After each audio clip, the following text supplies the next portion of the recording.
I do not know how I ended up at a University of Pittsburgh soccer game with my brother. I do know this. It was September. I had just started 10th grade, which meant he had just started senior year of high school. He hated me with a white-hot burning passion, and I thought he was really, really cool. We were not allowed out on school nights unless the event was somehow school-sponsored or school-related. So the fact that we were there makes no sense. The only thing I can imagine is we did eat dinner together every night at 6 p.m. My mother, my father, my older brother, and me. There was always a main course, a starch, a green vegetable, and a salad. Every night, 6 o'clock, you were expected to be there. So I can only imagine that night, either my brother said, oh, I think I want to go see that game at Pitt tonight, and thought like maybe my dad would go with him. Or I said, I heard some girls at school talking today about there being a Pitt soccer game, like, does anyone want to take me? And I think the only thing my brother hated more than me at that moment was being at home with my parents. So I think when it was like, oh, someone wants to go to see a Pitt soccer game tonight, I think my parents were like, oh, you two are going to do that together? That's so lovely. You go.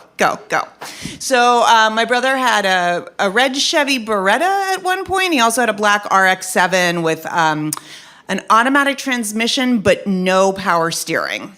I don't know which car we were in that night. I know it had to be one of the two. And I also know that I was there because I had a crush on a boy.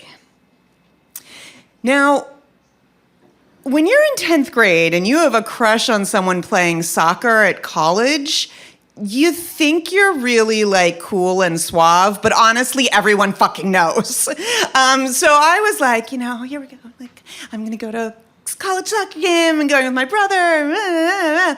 The other thing you need to know is that the Pitt soccer stadium at that time was a bowl, and you came in at the top. So the parking lot was at the top. I know. You walk in, and then the stands are like here, and then field. So like we get there, and my brother is still like not like, I don't know why we were there together. It makes no sense. And I go and I see some girls from my school who are a little bit older than me. I think one of them was dating a guy on the Pitt soccer team. I think that was the same year that one of them was dating a Pittsburgh Penguin. Spoiler alert, they got married. Super cool, right? These were like the cool girls, but they were also really nice. So like I just sort of like sidled up and was like, hey, blah, blah, right? And my brother like splits off and goes to his friends. Other side of the big metal stairs. And it's fine. I think I'm totally chill. I'm like, Jamie, why are you here? Like, do you know someone on the team? I'm like, I know a couple people on the team. Yeah, whatever. So after halftime, my brother gets up from where he's sitting with a group of guy friends, and he's like standing on the steps, and he's like giving me the like, we're out of here nod. But if you've ever been a teenager who goes to see a boy you have a crush on play in a sports competition, the point is not to be there for the sports competition. The point is to be there after the sports competition. So I'm not leaving. And so like I'm looking at my brother and I'm looking another direction. I'm pretending I don't see him. He takes a couple steps towards me and he's like, and I'm like, yeah, no, I'm just pretending I don't see him. And so finally he motions me over. And so we are now standing in the steps of the big bowl. There are not a ton of people there. And he's like, yeah, we need to go. And I was like, why? And he's like, well, because I'm bored. Like, this is boring. Like, we're going. And I was like, yeah, no, I'm not going. And he was like, well, but I'm your ride, and I'm going.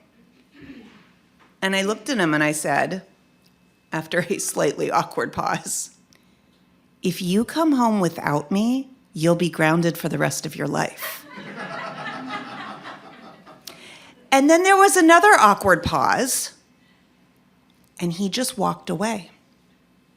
And I was like, did I win that one? Did I lose that one? Like, what's happening? And I look behind me, and he has seated himself at the very top aisle right next to the exit, and he is staring at me, and I just ignore him. I sit back down with my friends, and I'm like, I bested my brother. This never happens. So the game ends, and like the group of girls that I'm with all walk down to the field, and we're all talking to the people we know, and I'm being super cool, right? And like the guy I have a crush on is like, who are you here with? And I was like, my brother. What I should have said was nobody, and then I would have gotten a ride home, and then we would have fallen in love, right? But no, I was not that smart. So I was like, oh, my brother, he's up there.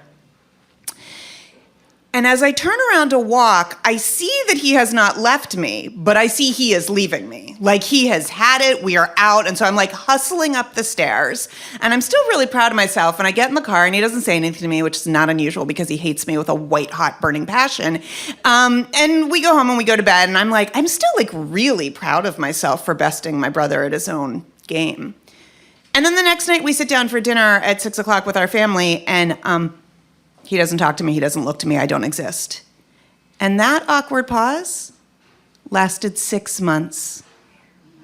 Every night at dinner, 6 p.m. with the whole family, 6 months.